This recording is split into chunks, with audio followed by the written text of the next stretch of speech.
عن أبي هريرة رضي الله تعالى عنه قال قال رسول الله صلى الله عليه وسلم আবু হুরায়রা রাদিয়াল্লাহু তাআলা আনহুর বর্ণনা, আল্লাহর নবী বলেন, বাইনামা রাজুলুন ইয়ামশি বিতরিক ওয়াজাদা হুসনিন আলা শাওয়াজাদা হুসনা শাওকিন ফিত তরিক বা আলা তরিক। নবীজি বলেন, এক ব্যক্তি রাস্তা দিয়ে হাঁটতেছে, হাঁটতে হাঁটতে হঠাৎ একটা কাঁটাযুক্ত ডাল পেয়ে যায়। কাঁটাযুক্ত ডাল পাওয়ার পর ফাখরাহু, এই মনে করে কাঁটাযুক্ত ডালটা রাস্তা থেকে সরায় দেয়। কোনো মুসলমান এই ডালের মধ্যে পড়ে আঘাত পেতে পারে, কোনো মানুষ কষ্ট পেতে পারে।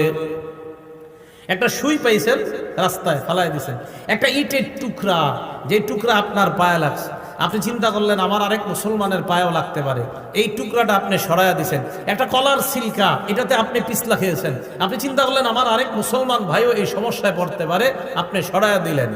আল্লাহ নবী বলেন, ফাশাকারাল্লাহ, আল্লাহ আপনার এই আমলটা এত কবুল করে নেয়, আল্লাহ আপনার প্রতি সন্তুষ্ট হয়ে যায়। ওয়াগফারালা, শুধু তাই নয়, আল্লাহ নবী বলেন তার আগের জিন্দেগীর সব গুনাহগুলো মাফ করে দেয়। সুম্মা ক্বালা আশ-শুহাদাউ খামসা, এরপর আল্লাহ নবী এই হাদিসের মধ্যে বলেন 5 শ্রেণীর শহীদের আলোচনা করলেন। 1 নাম্বার আল মাতউনু শহীদ, মহামারীতে কোনো ব্যক্তি যদি মারা যায়, প্লেগ রোগে যদি মারা যায়, ওই ব্যক্তি শহীদ হয়ে যায়। 2 নাম্বার আল মাবতুন শহীদ, পেটের রোগে যদি কেউ মারা যায়, কলেরা ডায়রিয়া হয়ে মারা গেলে ওই ব্যক্তি শহীদ। হ্যাঁ, কলেরা ডায়রিয়া, এই ব্যক্তি শহীদ 2 নাম্বার। 3 নাম্বার আল গরিক শহীদ, কোনো ব্যক্তি যদি পানিতে ডুবে মারা যায়, ওই ব্যক্তি শহীদ হয়ে যায়। 4 নাম্বার সাহিবুল হাদামি শহীদ, কোনো ব্যক্তি গাছের নিচে দাঁড়ায় আছে, ডাব পরে তাল পরে মারা যায়, ছাদের নিচে দাঁড়ায় আছে, ছাদ পরে মারা যায়।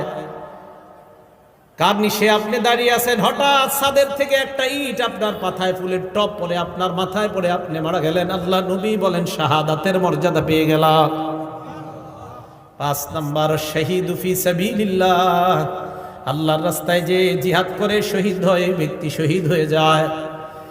হাদিসের শেষে আল্লাহ নবী বলেন, দুনিয়ার মানুষ তোমরা জানো, লাউ ইয়ালামুন নাস মা ফিন নিদাই ওয়াস সাফিল আউয়াল, মানুষ যদি জানতো প্রথম কাতারে নামাজ পড়ার কি উপকারিতা, আর আজান দেওয়ার মধ্যে নামাজ আর আজান দেওয়ার মধ্যে কি উপকার, মানুষ যদি জানতো প্রথম কাতারে নামাজের কি ফায়দা, আজানের কি ফায়দা, সুম্মা লাম ইয়াজিদু ইল্লা আইয়াস্তাহিমু আলাইহি লাস্তাহামু আলাইহি, মানুষ যদি প্রথম কাতারের ফজিলত জানতো, লটারি করে হলেও মানুষ যুদ্ধ করে হলেও প্রথম কাতারে নামাজ পড়ার চেষ্টা করত।